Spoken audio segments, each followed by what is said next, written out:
You're listening to the Vox Media Podcast Network.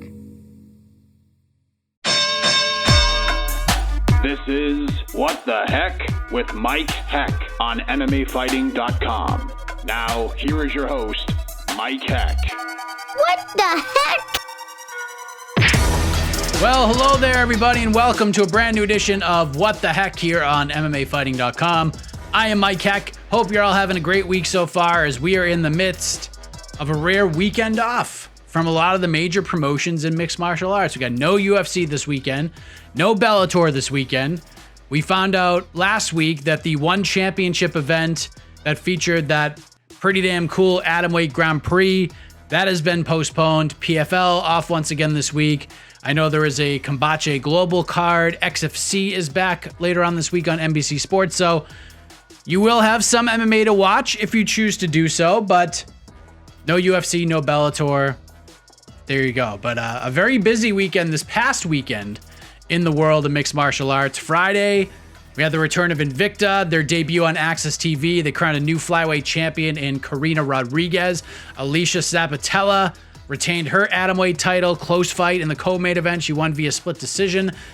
We had Bellator back on Friday as well. Chris Cyborg, what a performance she had. Retained her featherweight title, a tremendous showing. She put away an absolutely tough as nails game Leslie Smith with less than 10 seconds into the fight. I think there was 9 seconds left when the referee finally called it off, but some great performances there at beautiful and scenic Mohegan Sun Arena in Uncasville, Connecticut. And a couple of those performances we will highlight on the show this week. The UFC, they were back on Saturday as well. Rob Font. Put some respect on Rob Font's name if you haven't done so already. He picks up a dominant decision win against Cody Garbrandt. It was as one-sided as you can get. I know the first round, a couple people thought maybe Cody won it. I thought Font won every single round. The numbers sort of answered, kind of have the same story I had, and it just got better and better as the fight went on for Rob Font. He's in an interesting spot right now. Not sure where they go from here, but if I'm the UFC right now, especially at the top of this division when we have no idea when Aljamain Sterling is coming back, we have no idea when that rematch with Petr Yan is happening. I know Aljo has said October, recently Instagrammed out that maybe it'll be November, but you never know when you're dealing with surgeries and neck injuries and things like that, because we've seen other fighters deal with these injuries. Some can bounce back quick, some are out a little bit longer. I just don't know if I buy that we're going to see this fight in October, November. Maybe we will. I hope we do because I really want to see it. But even if it's still November, even if we don't see that title fight in November, what happens on July 25th? Because, by the way, and I'll say this again, the fight between Corey Sandhagen and TJ Dillashaw, the targeted date is July 24th. That fight is not done as we record this right now. Pen has not gone to paper, as far as I've been told, but that is the target. That is what everybody seems to be leaning towards right now. What happens on July 25th? Is Corey Sandhagen or TJ Dillashaw going to wait until 2022 to fight again just to get the title shot? I don't know. So if I'm the UFC and I'm everybody involved, I think we treated Rob Font's fight against Cody Garbrandt as part of the first round of this quasi little mini tournament to crown a new number one contender. I think that's exactly what they do, because I don't think it's fair to have Rob Font fight Frankie Edgar or fight the loser of Jose Aldo versus Pedro Muniz for the winner of that fight. I don't think it's fair. I think Rob Font should fight either the winner of Dillashaw Sandhagen or fight for the belt. Plain and simple. So why not just, if this fight happens in November, let's just say they go back to Madison Square Garden and you got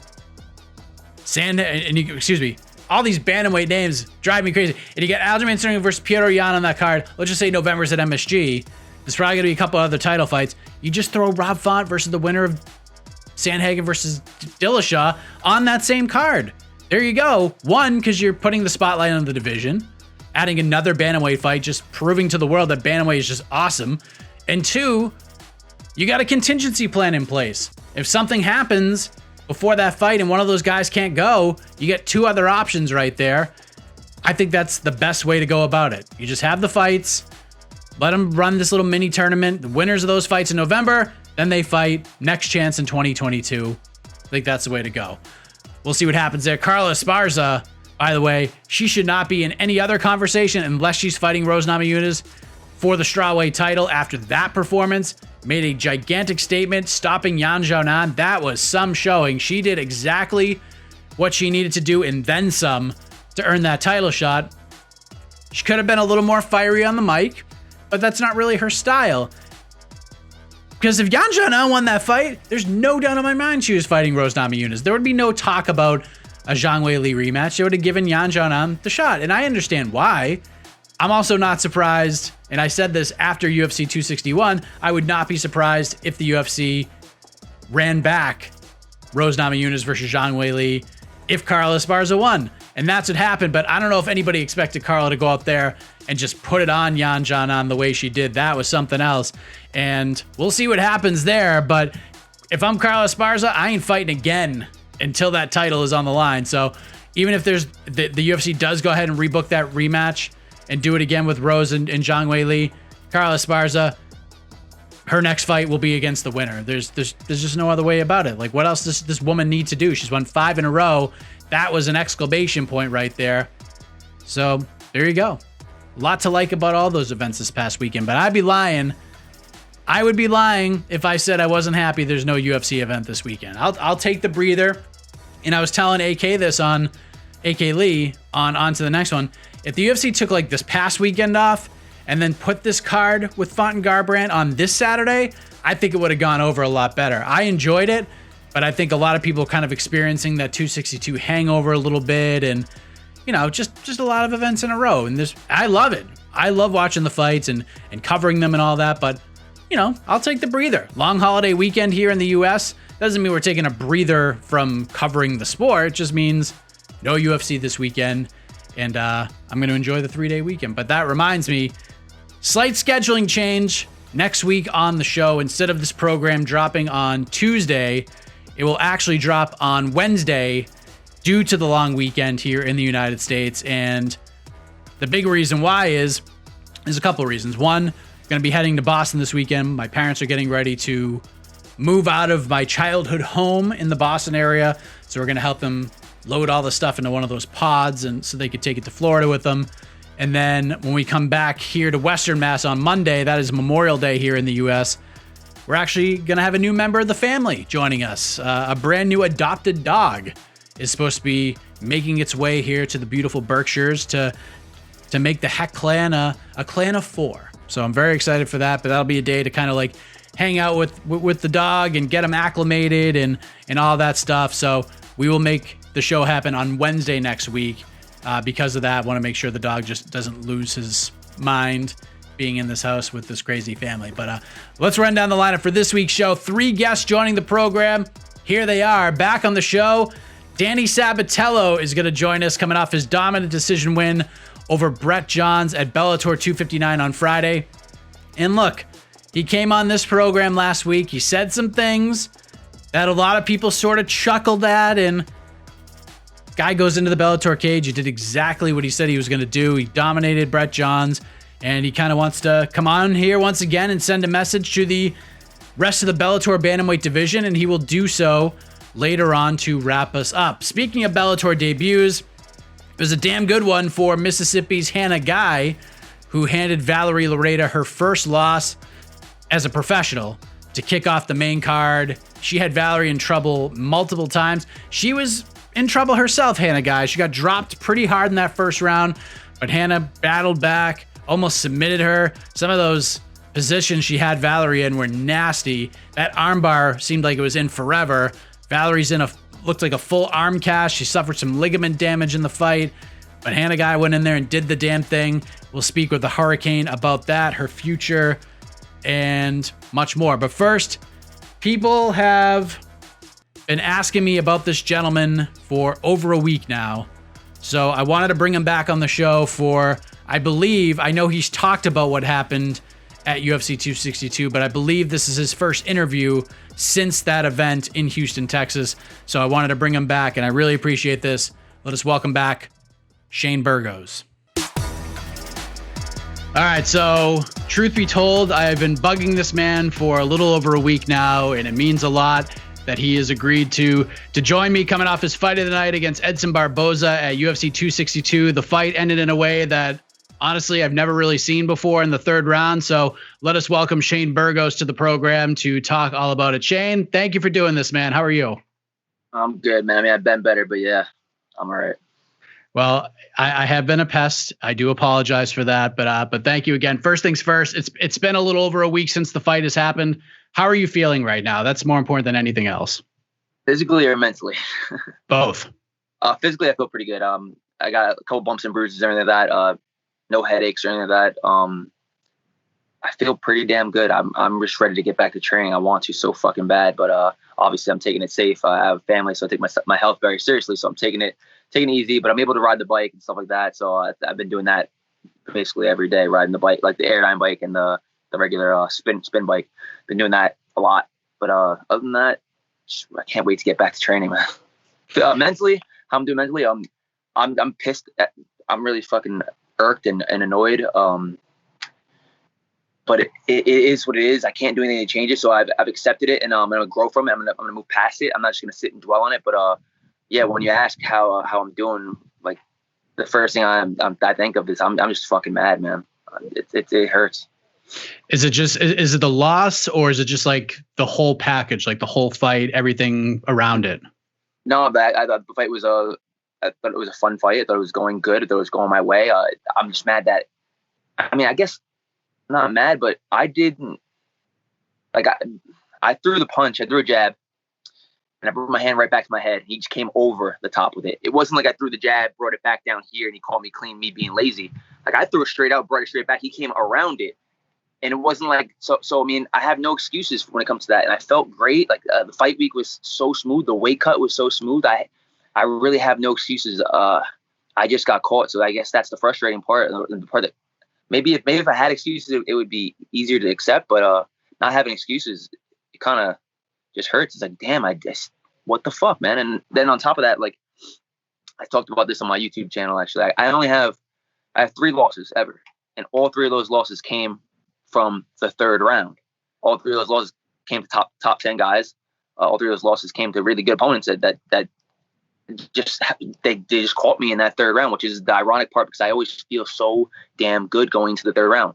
In training, I always feel great. In the fight, I always feel phenomenal going to that last round. I'm ready to empty my gas tank completely in that third round. And to have that happen 3 fucking times now, it's like, dude, what the fuck? And each time I feel like I've gotten better. Like the first time, I got lazy, I got caught. Second time, I got reckless, just running into Emmett. And then this time, I just threw the punch, brought it back to my head, and he came around my hand. My hand was still up. So it's just super frustrating that I feel like I did the right things, and I still fucking came up short. So it's super frustrating. Yeah, a lot to digest from the fight and what you just said there. And I think one thing that everybody can agree on is that the fight lived up to the hype for sure. I mean, this was the one everybody had circled on their cards, quote unquote, the people's main event. It was a back and forth battle. He was firing off those calf kicks early, but you were still sort of putting the pressure on him. You were landing the jab. You were going to the body early on. How much of those calf kicks affect you in the early going? Honest to God, it didn't affect me at all. I'm not trying to take anything away from him. A lot of people ask me that, but I mean, I'm walking normally already. Like, literally right after the fight, yeah, my leg was hurting, and I fully expected that. That's not the first time that's happened. So I fully expected it right after the fight because the adrenaline wears off. But I'm telling you, I have a super high pain tolerance, and in there, I knew I was this is gonna look bad if I just let him kick my leg the whole fucking time. The other side of me is like, I'll eat the leg kick to throw my punches, but I was like, you know what? Don't give away any of the fucking leg kicks. Don't be an idiot. I've been in this situation before where when I fought his teammate, actually, Charles Rosa, he kicked my leg even more than Barboza did, and I just let him keep kicking my leg just so I could throw my hands. But after the fight, I won that fight. But after the fight, my leg was chewed the fuck up for a while after that one. So I was like, I'm not trying to just let this motherfucker kick my leg fucking all he wants. So I knew I had to start checking those. I started throwing front kicks on him so he couldn't land them as good. I think I did better in the second round, checking and making a miss a little bit with the low kicks. But yeah, honest to God, it really didn't hurt me when I was in the fight. I can walk normal. I was fine. I felt like I could bounce my feet and everything like that. I know it's kind of tough to gauge how the fight's going while you're in there, because you might see things than differently than we see them on the broadcast that your coaches are seeing. after the first 2 rounds, like how were you in your corner feeling the fight was going? Like, did you all think it was 1-1? Did you think you were down 2 rounds, up 2 rounds? Like, what was that conversation like? They thought it was 1-1. I thought it was 1-1. But I didn't really put too much stock into that. I always say this, I'll get the fight as 3 separate fights. You get the first round is the first fight, the second round is the second fight, and the third round is the third fight. And I look for every round, I'm trying to take the guy out. So going into that third round, I was fully prepared to just pour the gas on it, to empty my gas tank in that last round. But yeah, we thought it was 1-1 going into the third. You came out more aggressive in the third, clearly, and then he landed that right hand, and it seemed like you were fine. Like, it seemed like you were good. And then like, it seemed like I was watching for 10 seconds before everything happened. So, I mean, I don't know if you can even sort of recollect like how that all went down, but like I know you talked about on your YouTube page too, but like, what were those seconds like from the best of your recollection from when the right hand landed to when the fight was actually waved off? Yeah, I remember. The weirdest part is I remember everything, which everyone's pretty surprised about. Like, it's not, I don't have any like loss of memory when it comes to that. I'm like, it's weird. I remember it. So we were fighting. I threw the jab. I bring it back to my head, and he threw a fucking fast overhand right, and I didn't even see it. I was like, boom, hit me, and I was like, this is weird. I remember thinking I felt like my vision was slowly coming into a tunnel vision. My legs were slowly getting like the power. My legs just slowly turned off. It felt like someone was turning the volume down, like the power button kind of on my legs, where I was like, remember, I was bouncing like this, and I kept dipping down. And when I was dipping down, I was trying to come back up to fully, and I was slowly just getting lower. And I was like, all right, what the fuck is going on? I remember thinking like, I can't stand the fuck up. I was like, what is going on? So my mind was all there, but my body just wasn't there. And I'm like, my legs just completely, it was slowly, and then it was just off. And I fell back in the cage, and then that was it. Had you ever experienced anything even close to that before? No, that was weird. It was weird. Because like I said, I don't even remember when he threw the punch. It was so fast that he hit me with something. I was like, all right, hit me with something. And I just remember all of a sudden it was just slowly and then shut off. Weird.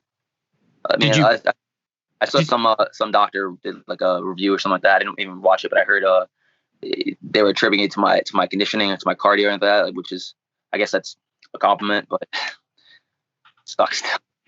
Did you feel like you mentioned when it happened, like it was like the volume got turned down? So like as time progressed, did you feel it start to slowly move back up to like get you back to your feet and like the wits started to come back? Do you know how long that took?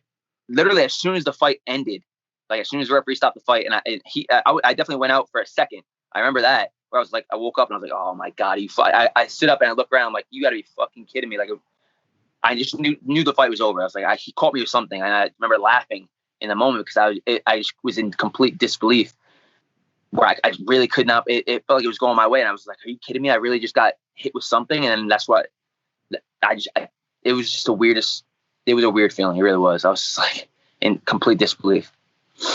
We saw the moment in the back where you and Edson were talking, and you guys obviously showed a lot of respect for each other. He was blown away by how the fight ended as well. But what did you guys say to each other in the cage before Bruce Buffer read the decision? Like, I know you got back to your feet. You guys had a little moment in there. Are you able to share what you guys said to each other? He was just giving me props. I was giving him props too. And then I was at the part where I was laughing. I was like, dude, what'd you hit me with? He was like, I don't know. Weird. And I was like, well, and I was confused. I was like, what was weird?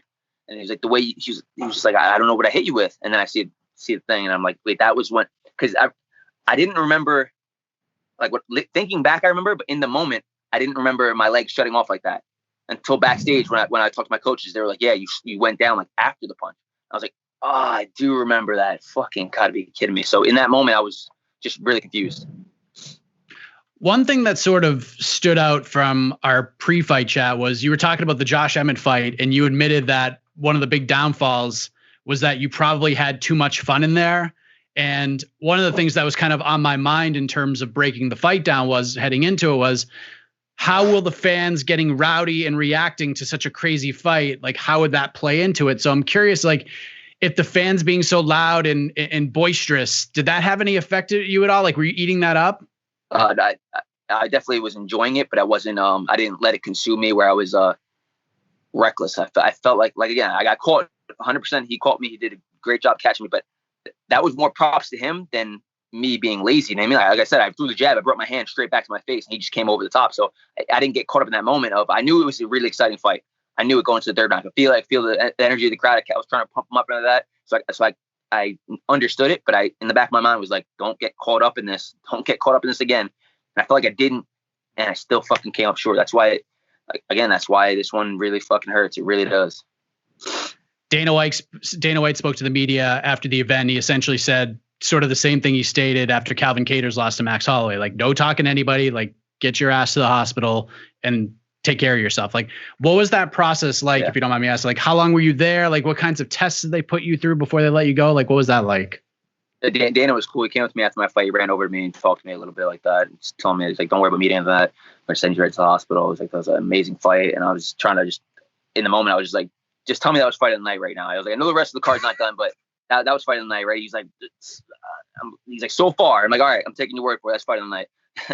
So, that honestly, that they sent us, the only thing that sucked about that was I had to go to the hospital right away. And I really felt fine, which is super frustrating. I was like, this is just annoying. Go to the hospital, and one of the nurses tells us, I don't know why they sent you here. This was the busiest hospital in the country, the busiest ER in the country. And I'm like, what do you mean? She's like, this is #1 rated busiest ER in the entire country. I was like, not just the state of Texas. She's like, no, the country. I'm like, you got to be kidding me. So I was there for right after my fight. We went, and I don't remember what time I got there, but main card was at 9. I probably got there at 9:45, 9:40, right? I didn't end up getting back to the hotel by like 3:15 a.m. Oh my God. Yeah, I was there for a long ass time. They did a CAT scan of my head, and it came back fine, but it just took forever to get the CAT scan. I was just sitting there twiddling my thumbs. We had to eat like the hospital cafeteria food, like, and there was a couple other fights. I was in there with Jacare too. He was in there for hours. It was a bunch of us in there, like, for a long time. And within 1 hour that we were there, 4 people came in with gunshot wounds. I was like, this is insane.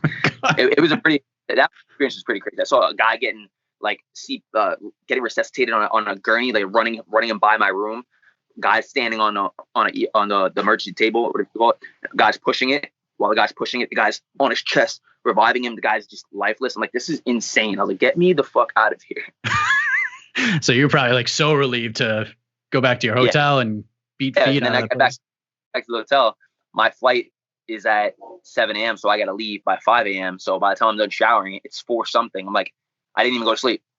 Literally didn't even get a chance. I had my cup and fight shorts and blood all over me until 4. I was like, this is ridiculous. So that part fucking sucked. Yeah, might have sucked more.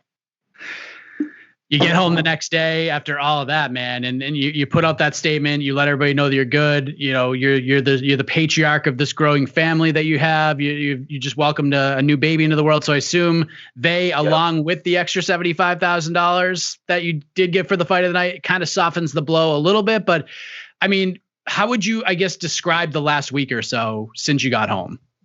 I mean, I just been trying to let go. Like I said before, accept it and grow from it, move past it. I don't want to dwell on it too much, and I can't dwell on it too much because it wouldn't be fair to my wife and my kids, because then I'm not dad anymore. I mean, like, now is the time for me to just be dad, to be a husband again, and not to be consumed with the fight. Like, I'm out of it now. What happened happened. I made some good money.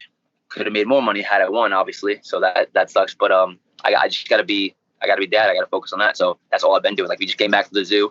Brought my daughter to the zoo. Just been trying to do things with her just to keep her having fun, and because nobody really sees the sacrifice and the self-discipline that goes into a fight camp, especially for me, because I mean, I don't know how anyone else feels, but everyone knows I'm a big featherweight. So for me to make 145 safely and smoothly the way I do, I'm super meticulous about my diet. Everything that I eat is weight or size. I never eat anything. If we go out to dinner, I'm bringing my own food. Like, everything is super, super strict, super organized, super disciplined. And that takes a toll on me mentally a little bit. Like, you get cranky, you get moody. And the only people that are really gonna get the shitty end of that is my family. So I don't want to be that. I don't want to be. So when I don't have a fight anymore, I just want to be normal dad. I want to be let's go get some ice cream. Let's go do this and do that and have fun and not have to stress about me making 145. You know what I mean? Yeah, I ask that a lot. I'm like, I don't know how this man makes 145, but you do it so easily. Like it does. I mean, it just looks easy. I mean, I know it's not, but it looks easy. You know what I mean? Yep, I appreciate that. Yeah, the actual cutting weight part isn't that bad.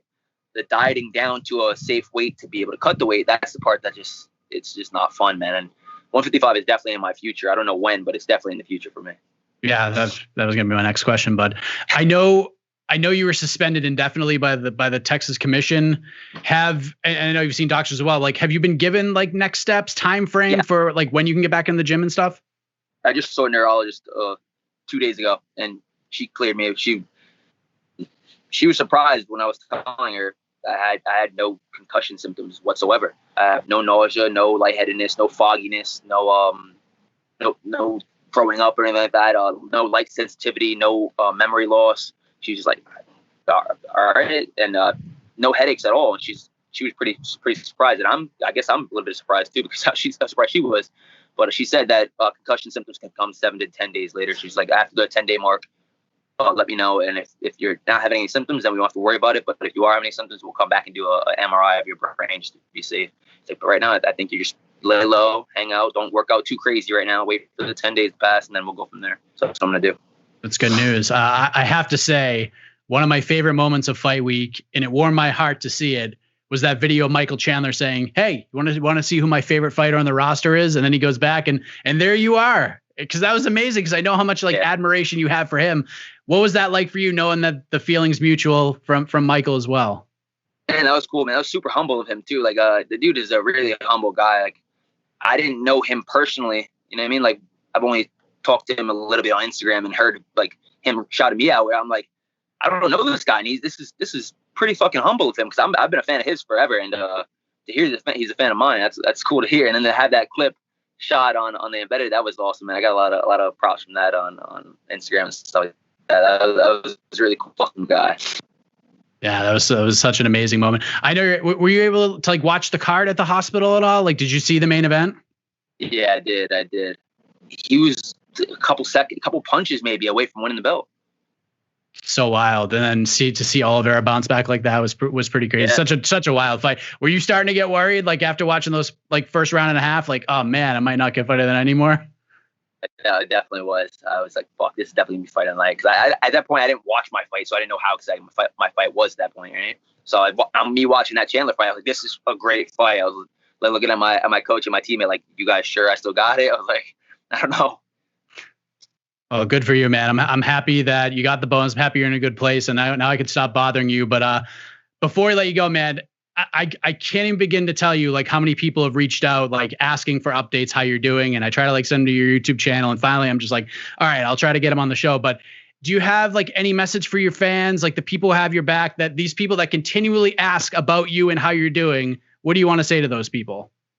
Thank you guys so much from the bottom of my heart. I mean, especially the ones that I don't know, because it's still a little bit weird to have fans. But the ones I don't know personally, man, thank you guys so much from the bottom of my heart. I appreciate all the level of support. And I'm never really going to change when it comes to the way I bring it. But I'm going to be looking for the kill every single time I fight. And you guys know what to expect from me. I think that's why the fans love me. And I'm not going to change that part. So I appreciate you guys. And then to my friends, my family, you guys mean the world to me. You guys know my team. I love you guys. And I appreciate you for having me on, man. I really can't appreciate Shane Burgos enough. I mean, this guy, not just because of his fighting style and just what he brings to the cage every time he fights. I mean, the guy is just so exciting to watch, but he is just a warrior, and there are probably 100,000 other things he'd rather be doing than coming on this show, like relacing shoes or walking on hot coals and bare feet. But he still came on here, and it was great stuff. So big thank you to Hurricane Shane Burgos. And I just realized we're going from one hurricane to another. So let us transition to our next guest, coming off her big win on Friday in scenic Uncasville, Connecticut. Here she is, Hannah Guy. All right, let us welcome in one of the big stars from this past weekend in MMA. She picked up her first win inside the Bellator cage. She did so against Valerie Loureda, unanimous decision victory. Made her presence felt at 125 pounds. Happy to have the Hurricane, Hannah Guy, joining us on the program. Hannah, how are you? I'm great. I'm back in this Mississippi heat. There you go. Congratulations on the win. It was a fantastic performance, no doubt about that. How does it all feel a few days later? Like, has it sunk in what you've accomplished and I guess the fanfare you've received because of it? Yeah, it's honestly been crazy. Like my Instagram blew up a whole lot. I mean, I was kind of expecting that, win or lose a little bit. But yeah, just like flooded with so many messages. But not only from just that, but from all my friends and family, just like, I don't know, them sending their reactions like of during the fight was really special to me because a lot of them weren't able to be there, which I always have big, bring a big crowd to my fights, and I just wasn't able to, obviously, this time. So that was like really special to be able to like watch all their reactions and everything. But yeah, it still hasn't really sunk in, I feel like, because like I slept most of the day Saturday, and every time I woke up, it was just like, whoa, did that really happen? Like, super weird. It's funny because like those who had been aware of you, and you mentioned your friends and family, and those watching you compete in your region from even as early as your amateur days, not many surprise folks out there that you were able to go in there and get a win like that against Valerie. But I was kind of surprised because, I'd watched some film on you. I was aware of you, but I was surprised you were such a massive underdog heading into that fight. I think the odds makers had you at a 4-1 underdog or something to that effect. Were you aware that all the odds makers saw you as such a big dog heading into this fight? Yeah, I didn't know it was going to be like that big of an underdog. Like, I knew they were bringing me in because they thought Valerie can beat me. Like, I was pretty sure. But, I mean, we practiced all camp how to get to the hips and, like, whether I wanted to stand or not, which I hate that my striking wasn't showcased as well as, like, what it really is, because it's gotten so much better this camp, and I'm not sure if it was like the big show lights or whatever, but my striking's like way better than what I showed you guys on Friday. But my wrestling and jiu-jitsu were still there, thankfully. So but yeah, I was pretty confident I was gonna get it to the ground. So I was I guess because all the people she's fought haven't been able to connect to her hips and like get her to the ground, even though they were grapplers. So maybe that's why they thought I would be the same way. But there really hasn't been anyone that I haven't taken down before, even if they had good wrestling defense. So I think they just overlooked me, which is fine. I won some people some money, There you go. Do you know like what the biggest amount was that you won somebody? Somebody told me, I don't know if they're like being honest, but they said they put like 10 grand down. What? Yeah, but I'm not sure that that's true. Like somebody actually put 1,000 down, so they made a good bit. But there you go. Most people like 500 or 100, something like that. So that's pretty darn impressive. Hopefully they give you a little piece of that. I think that you would deserve that for sure. Yeah. So were there like did you experience some nerves heading in? Like, I'm sure you're nervous for every fight. There has to be like some of that, those butterflies at least. But were you feeling a little more nervous considering the stage, being on the main card, etc.? Yeah, honestly, the closer to the fight it got, the better it was. Like right when I woke up, I was pretty anxious that day on Friday. And like as we got closer and closer to time, because I couldn't even report down to start wrapping my hands until 7, which, I mean, it was just a sit around and wait game all day. And then even at 7, I had 2 hours to warm up, wrap hands, so I had plenty of time to just wait around still until 9. So, but as it got closer to time, the nerves really started to go away more and more. It was just like time to actually do what I knew how to do, so yeah. Things got a little hairy early in the fight because obviously, you come out pretty aggressive. Valerie lands that combination, lands the left hook that dropped you, and you seem to recover pretty quickly when she let you back to your feet, and then you took her down not long after that. But was that just was that like a, hey, good shot, kid kind of a knockdown, or were you in some trouble there? I mean, I think it got me because honestly, I don't remember that making me fall to my butt. So I think I was out for a second, but I do remember landing on my butt, and so like that's when I came to, I guess, for a second. So I was, fine once I hit my butt, but yeah, she connected. She got me that 1 second. So I guess I was in trouble for a second, but in the past I have a pretty strong trend, and it showed in that, I guess. Had you been dropped like that before in a fight? Not to where I actually dropped, no. Which is surprising because I feel like I've fought way better people than Valerie, as far as like power in their hands and just skill in general. Like I fought her teammate Kayla, really, really good boxer. I fought Gina Gooden. She was like number 1 in the Southeast as an amateur, super strong. And I've had, I've seen White or whatever in fights many times. But I guess that time it just kind of dropped me to my butt, and I think it may have been the nerves just with all the big lights and everything too, that does add a factor. So who knows? I don't really know. I mean, the fight was, despite the knockdown, the fight was very close to being finished on your end in the final minute because you locked in that arm bar. It was nasty. And then in the second round, you had her in big trouble again because you mounted her, you had her arm trapped, and you just landed those big shots, the punches and the elbows. And the referee was so close to stepping in there and stopping it, but she toughed her way out of it.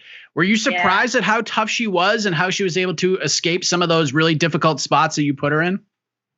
I mean, I know at this level you have to be tough. But I was surprised that she didn't tap to the arm bar because I had it multiple times. And as you can see on her social media, like she's cast it up. So, I mean, she was a lot tougher than I thought she would be. I expected toughness. I always do. But yeah, she was definitely tougher than I thought she would be for sure, especially on the ground. Yeah, the first round was obviously very close. It could have gone either way. I know one judge gave it to you and the other 2 gave it to Valerie. And heading into the third round, Valerie's corner gave her a lot of tough love, saying, stop with the spinning stuff. They were very honest with her. So I'm curious what the advice was like on your end between the second and third rounds. I wasn't sure like how your corner was looking at the fight, how it was being scored, and in that stuff. Yeah, honestly, don't remember a ton. It was just like a big adrenaline rush. But I do know after the first round, my coach was like, she most likely won that round. You definitely have to win this round. And if it goes to the third round. So he was like, you're not really like punching how you need to be. So just shoot. If you need to just shoot, just do that. Because it really does suck. Because, like, I don't know what was going on mentally there, but my striking has gotten so much better, and it really sucks that I wasn't able to show that or utilize that. Because it even made my wrestling not look as good, because I've been setting a lot of my shots up with, punches, like you should. But anyways, I do remember him saying I lost the first round, and I think after the second round, he was like, just do what you keep doing. Just keep taking her down, keep hurting her. If you can get a finish, whatever. But he was more encouraging after the second round when I did. Yeah. After the first round, like I was talking to one of my colleagues on our Slack channel, and we were both just like, Valerie's arm is done. Like she couldn't really like lift it up as much anymore. I mean, she put on a poker face for sure and tried to battle through it. But did you notice that as well, that like her arm was in jeopardy there? Yeah. I mean, I thought I heard it, but I actually didn't notice as far as like her striking goes that she was having issues with it. I didn't notice that, but I just thought maybe she was double jointed and it didn't bother her or what. Because I fought a girl like that one time, and the ref stopped it because it was like going completely the other way and she still wasn't tapping, and he was just worried about safety. But I don't know. Yeah, she was really tough. That's all I could say. You finished the fight on top in a dominant position, which pretty much sealed it for you. But you know how MMA can be and how the judging can go. And so when Michael C. Williams is announcing, who won the fight, are you nervous at all? Like, or did you feel pretty confident? Like, if I lose this fight, it's a total hose job by the judges. Yeah, I don't know. In the moment, I'm always like, well, I shouldn't leave it in the judges, but I'm hoping for the best right now. I did feel feel like, it went my way the rest of the time, second, third round, but I know there may be something I'm missing at the time in the moment or whatever. So I always think something may have gone wrong, something. So I wasn't sure which way it would go, but when I heard the scoring on the first round that all three judges gave it to somebody, or one of the judges gave all 3 rounds to somebody, I was just like, oh, well, maybe I did win. Yeah, I'm sure hearing the 30-27, you probably felt a little bit better. Yeah, for sure.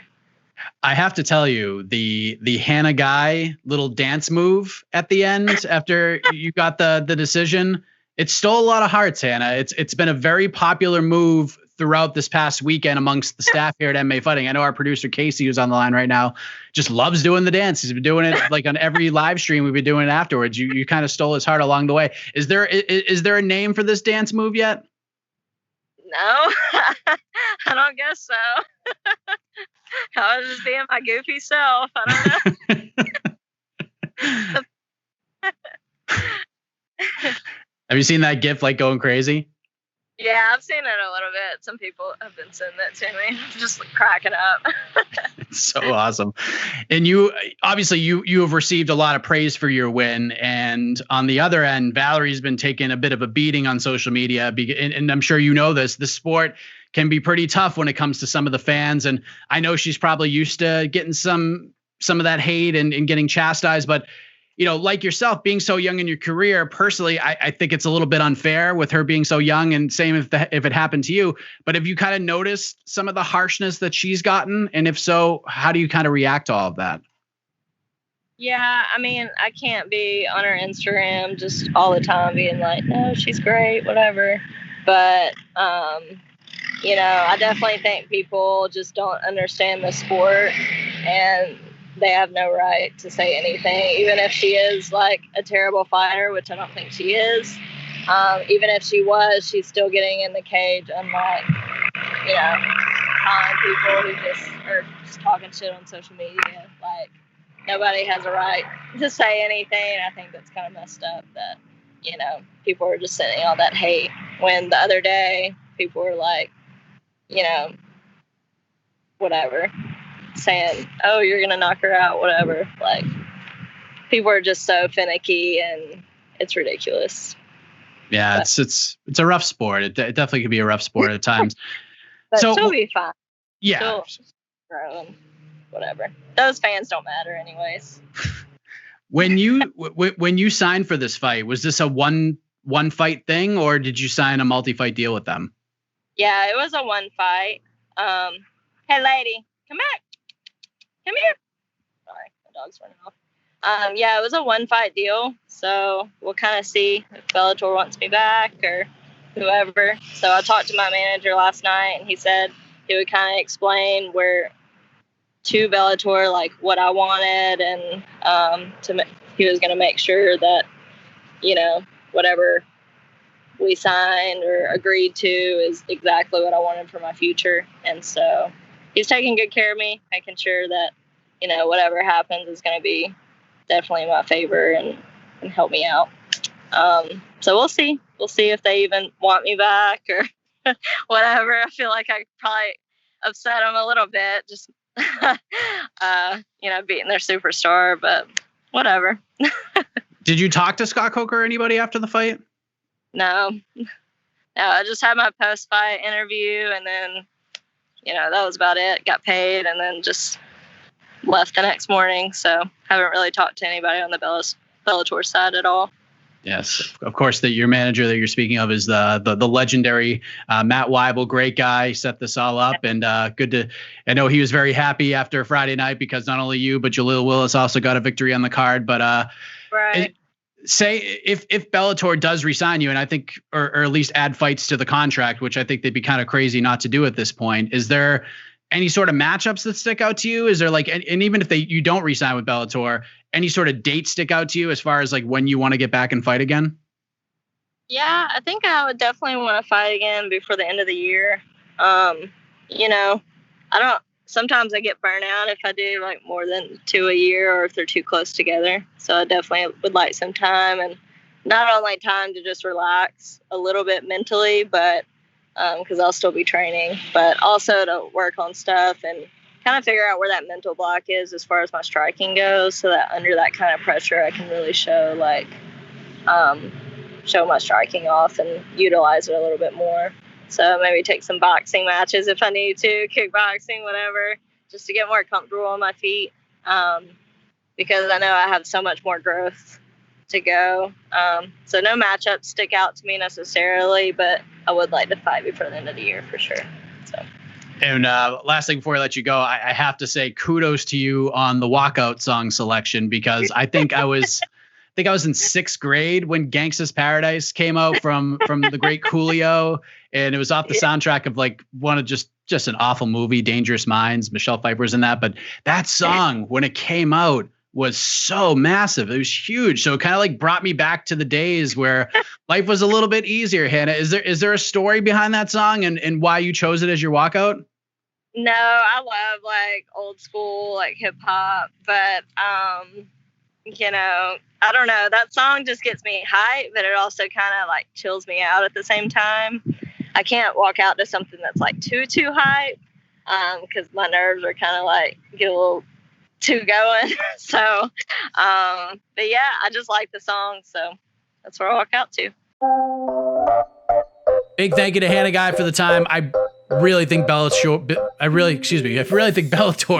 should probably go ahead and ink her up for a few more fights. She went in there, spoiled the party a little bit for them, and there's been precedent set for that. A lot of times, fighters get brought over, the promotion, you know, maybe leaning one way. I'm not saying they're rooting for fighters, but Valerie Loureda has become a star for them. They probably were confident that Valerie would probably get the win, and that's how you build prospects. But Hannah went in there and spoiled the party, and hopefully they give her another shot in there. I think she deserves it. But we're gonna go ahead and wrap this one up. Just a reminder: normal schedule of shows this week. Next week, no on to the next one on the podcast network on Sunday. AK and I are taking the weekend off since there's no UFC, no Bellator. The last time there was no UFC event, there was a Bellator card, so we turned on to the next one to a Bellator show, but we don't even have that this week. So AK and I, we're going to take a Sunday off, and then we'll be back the following weekend after the Jairzinho Rosenstrike versus Augusto Sakai card on June 5th. This show next week will drop a day later on Wednesday instead of Tuesday, and then everything else stays the same. Plus, we'll have the normal UFC events live shows as well. But that's that. So big thank you to all of you for checking out the show. Big thank you to Casey Lyden on the production. Big thank you to Jose and Alex on the social side. We are going to leave you with my conversation with Danny Sabatello coming off his big win on Friday. Have a heck of a week, everybody. All right, so for those of you familiar with the history of this program, it is pretty rare that we bring guests on back-to-back weeks, but you know what? The people demanded it. The MMA fighting staff demanded it. Our producer, Casey Lyden, demanded it. So we got to give the people what they want. Let us say hello once again to Danny Sabatello, who went into Mohegan Sun Arena at Bellator 259 on less than a week's notice and dominated. Brett Johns swept the scorecards and put the entire bantamweight division on notice. Danny, congratulations. How are you, man? Thanks, man. Doing fucking great. How you doing? I'm doing great. You're looking like a couple Billy right now with the shades on. How you feeling, man? It's been a few days. You let it all digest, but something tells me that you didn't really have to digest much because you knew this was going to happen. You went in there and did exactly what you said you were going to do. How does it all feel a few days later? Yeah, it all feels good. I think it's all kind of sunken in now. I've always dreamt of doing that and putting on a performance like that under the circumstances that happened and all that. But to go out there and actually execute that game plan and to have it all go in my favor that night was just awesome. I said that I was going to go in there and beat the shit out of that guy. A lot of people thought that I was crazy for saying that. Brett Johns has a long list of guys that he's just whooped up on, and I made him my bitch essentially, with all due respect to him. And it was just awesome, man. I'm just really happy right now. What was the rest of fight week like for you taking this on tour? I know you were in quarantine when we spoke, and I know how horrifying that can be. You just want to get out of the damn room, but you can't until you get that email saying you're clear and ready to go. But the rest of the week, like the weight cut and everything, taking the fight on such short notice, what was that like the rest of the week heading into the fight? Yeah, fight week sucked, to be honest with you, just because the whole protocols with Corona and all that. There's not much you can do to cut weight, especially right when I got there, which was Sunday. I had quarantine for 24 hours. So I'm in my hotel room and I'm a boatload over, so I'm just like shadow boxing, jumping rope in my hotel room, trying to get this damn weight off. So, it sucks with all the protocols that you need to do. But I mean, if that's necessary to fight, then you got to do it. I went into that fight week knowing that the toughest part about that trip is going to be the weight cut, cutting all that weight in that short amount of time is just a not fun thing to fucking do. But I got it done because I'm a champ like that. And then I performed like one. How much weight did you actually have to cut? Like when you got to Mohegan on Sunday, what was your weight at? Well, I know the commission doesn't like it when you cut a ton of weight, and I don't know if they're listening right now. So if I gave a number and they didn't like it, they could fine me. So I'll just say it was around a pound, maybe 2 pounds. Fair enough. All right, there you go. You came in ready to go, and cutting 2 pounds probably sucks, and I'll let it stand there. This was overall a pretty big deal. Like I knew you felt like this would happen, but it doesn't take away the fact that, Brett's a pretty good name to have on your resume. Does that obviously means something to you, right? Like, or is it not as sweet because you felt that it would go that way? Like expectations to what it feels like now, is it kind of like weighing evenly for you, or how does it, you know what I'm saying? Yeah, absolutely. This is definitely the feeling that I thought I would have. And it's probably the best feeling that you can have as a fighter. These fighters envision something that they want and they work for it and they train for it and they sacrifice for it. And I did all that. And then you go out there and you actually do it. It's the greatest feeling ever. This is what I wanted. This is the exact type of shit that I work for. And to get it done, to go out there and perform, I just wish that there was fans in there. I'm sure a lot of them would have been booing me, which I love as well. Boo me, that's fine. Go fuck yourselves too. So I wish I had the fans, but anything other than that, it was a perfect trip. What did you take away from the first Bellator experience? Like outside of the win, was there any part of the ambiance, like getting the introduction in that cage, the stage was there anything that made you feel like, what, that was pretty damn cool? Yeah, Bellator is very professional. I love fighting for them. I was blown away by everything that they did for us. They treat us like kings over there. I was very happy with that. I kind of had a feeling that was going to be the case because a lot of guys at ATT fight at Bellator. They're always talking about how awesome it is. So I was very looking forward to that. They executed on their end. And then one other thing that I'd say I was a little bit surprised was how calm I was before the fight. Before the fight, in the octagon, when I came into the cage, I was just really calm and just still so confident that I was going to smash this motherfucker. And then when he came in screaming, and I don't know if you guys could see it on the feed or not, but he was screaming, and that kind of even gave me a little bit more edge, knowing that, this guy's fucking 17-2, and he's screaming, trying to get himself hyped up like it's a movie. It put more confidence in my mind that, wow, man, I'm calm as a cucumber in here, and he's going berserk. This is my time. Yeah. Do you think there's a part of that? I mean, I'm not saying like every fighter like listens to all the interviews I do, but there were some clips that came out from that interview that made its way onto Instagram and got a lot of traction and a lot of views. Do you think there's a chance that maybe he saw what you said about him and maybe that fired him up a little more, try to take some of that confidence level down for you a little bit? Yeah, absolutely. I talk my trash because it's fun to me, but it's also kind of mind games. It's mental warfare in here as well. I said a couple things to him face to face at the face off that I think got in his mind and he didn't really know how to handle it. But man, a lot goes into fighting and a lot goes into the fight before the fight that people don't understand. People are going to be saying, oh, I'm so disrespectful with my trash talk, but they're fucking retarded. They don't get it. They don't understand what's going on here. When I talk my trash, it's a little bit to get in my opponent's head. And I think I got in that guy's head. What did you say to him when you guys were facing off after the weigh-ins? I just let him know we should get some fish and chips afterwards. Okay. Did you get some FaceTime with the big boss after the fight or anybody in the Bellator brass at all? No, I didn't. I really wanted to talk to Scott Coker and, kind of just formally introduce myself and meet him, see what he thought about the performance and all that. But I'm sure along the line I'm gonna meet him here soon. But yeah, I would love to talk to Scott. Did Burt Watson get you hyped up? Dude, Burt Watson is the man. I've never really been around him. I've always heard stories about him, how energetic he is and awesome. Dude, that guy is pumping up the fighters the whole fight week. It's awesome. That guy's my favorite. He's the man.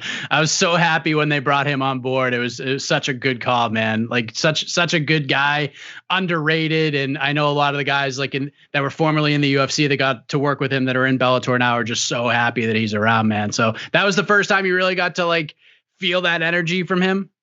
Yeah, and I loved it, dude. I know he might not be everybody's cup of tea, I guess, but he is so passionate and so energetic.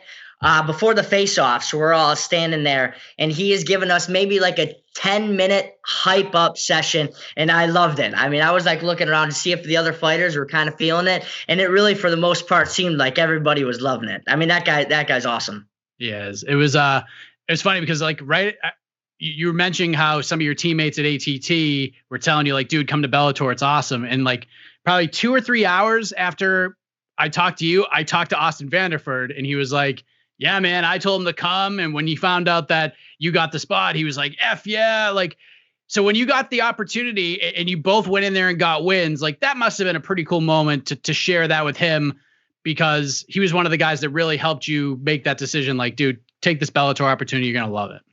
Yeah, definitely. Austin's the man. He's a really good friend of mine down here. Ever since he moved, I was pretty pumped that he joined the team at ATT.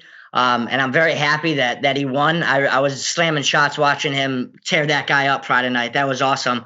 But yeah, there's not just him. There's Cody Law. There's Dalton Rosta. There's Johnny Eblin. The list goes on. Sabaho Masi. There's so many Bellator killers at ATT. And we've really all kind of talked about how much we love this promotion. And the sky's the limit for really all of us. We're all kind of looking out for each other. We feel like we're a team of killers.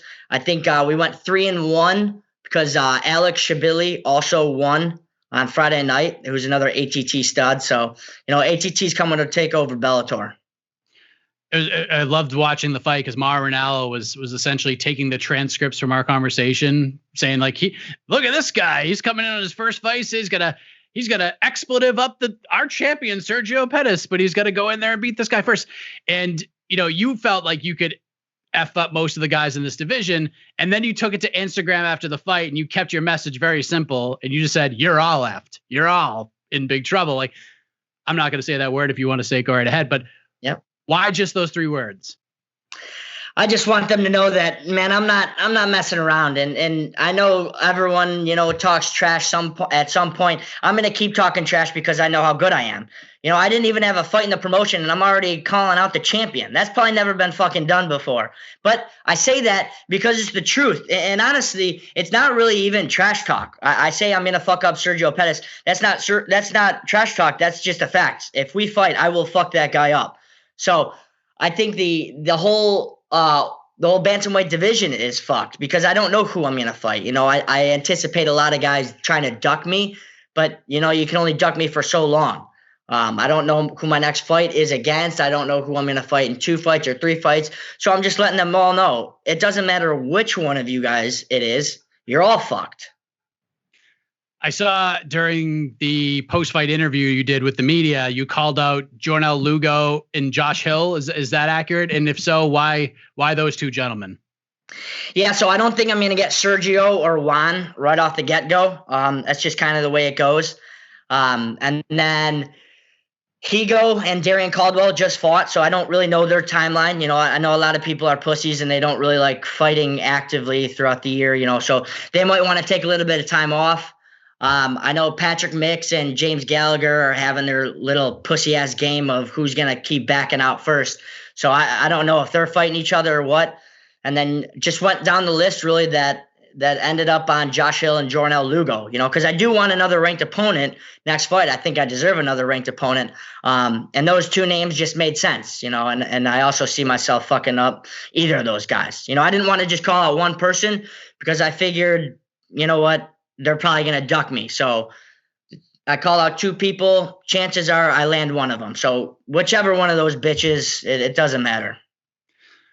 You've become like a topic of conversation since our chat last week. Like even in some of the live chats that we've done, people have been asking about you and whether they like you or not. I guess like the question I keep having for anybody is like, no matter who it is, whether it's Sergio or Archuleta or Patchy Mix or any of these guys, if you get these guys on their back, it's going to be so hard for them to get up. Like they can like your style, hate it, no matter what. If you get a guy on the ground, it's going to be very difficult for them to get back to their feet. So like, who can stop that right now? Like, is there anybody in this? And I'm not saying it to like pump your tires or anything like that. I'm just actually curious at this point, like who in this Bellator bantamweight division can get off their back if you're on top of them? None of them. Nobody can. And I saw Higo's fight. He was fighting off his back that whole fight. You know, he spends more time on his back than my ex-girlfriend. It's crazy. You know, I'm going to take these guys down, and they're not going to be able to stop it. And even if I don't take them down because maybe I want to play along on the feet, then they're screwed on their feet. You know, I could fight these guys all on my feet, but the problem is fighting a little bit on the feet is just a little bit more risky. You know, the margin for error on the feet isn't as much as it is on the ground. So I take it to the ground because I know once I take it to the ground, this is a done deal, man. I'm going to smash these fucking guys. You know, they're dead. I take you down. Fight's over. Done. You're not getting out. That's it. You're getting punches and elbows to the face, maybe a submission. Doesn't matter. So to answer your question, none of them can stop it. You look at it stylistically, Sergio Pettis, I mean, you could try to sprawl on me. It's just not going to work. Yeah, they're all fucked.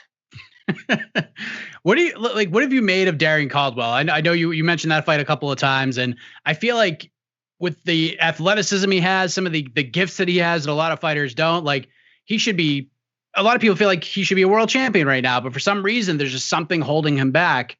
Do you have an answer to that question? Like, do you know what might be wrong with him at this point? Like he's so good. Like we've seen flashes of brilliance from him, but it just seems like these last few fights, I don't know, man. Yeah, he should be better than he is. And especially against a guy like Higo, who kind of sucks, you know, he should be beating that guy. People don't understand how mental this sport is, man. You know, you can have all the physical gifts, but if you don't have it up here, forget about it. It doesn't matter. You're not going to accomplish anything. So, you know, I don't really necessarily want to say what's wrong with his fighting. I don't know, you know, who knows? Nobody has an answer, but it's definitely got to be a little bit mental, you know, but once he figures out the mental side, that guy can be pretty good. You know, he might be second best in the weight class. I don't know, but, yeah, he's got to find it mentally, as do a lot of fighters, man. A lot of people have a lot of talent in this sport, and they just don't have it mentally. And the mental part is the most important part. You know, if you're not confident and you don't have it put together mentally, and you're not ready to go in there for war and accepted all consequences, accepted that you might win, you might lose, you might get knocked out, you might die. Once you accept that, man, it's easy. You go in there, you're calm, but you got to love shit. When did you learn that lesson? Is that something like you've always had, or is that something you've had to sort of learn and teach yourself along the way? Yeah, I've had this my whole life. You know, I've been kind of a fighter my whole life. I've been fighting my whole life. You know, obviously you don't want the dangers to come with the sport, but that's kind of what makes the sport that good is the dangers that come with it. I've always been kind of a passionate, you know, motivated, energetic type of person. And you could also see that in my fighting. You know, I've just always kind of had that chip. You know, the bottom line is I just love beating the shit out of people. It's really simple. Any sort of time frame when we're looking to get the sophomore appearance in the Bellator cage? Yeah, hopefully sooner than later, man. You know, again, I like fighting, and I'm a very active fighter. I like having 4 fights a year. You know, half of fighters are pussies. They fight one time a year, and then they fucking bounce. Who knows where the fuck they go? They don't really like fighting. I love fighting. I want to fight ASAP. I will fight tomorrow. I will fight in the street. Doesn't matter to me. So I'm thinking August. My ideal time frame would be Jornal Lugo or Josh Hill in August. That would be perfect. There you go. And you've sent the message to the bantamweight division at Bellator already. Danny, congratulations, man. You come on here, you say these things, and some people might have a problem with it, but when you go out there and you back it up the way that you did, there's not much people can say. So congratulations. Can't wait to see it again, man. And when that happens, you got to come back on here. We'll make this sort of a ritual at this point, because if I don't, our producer's going to be very upset with me. So thank you for the time, man. Congratulations on a great performance once again. Thanks again, bro. You're listening to the Vox Media Podcast Network.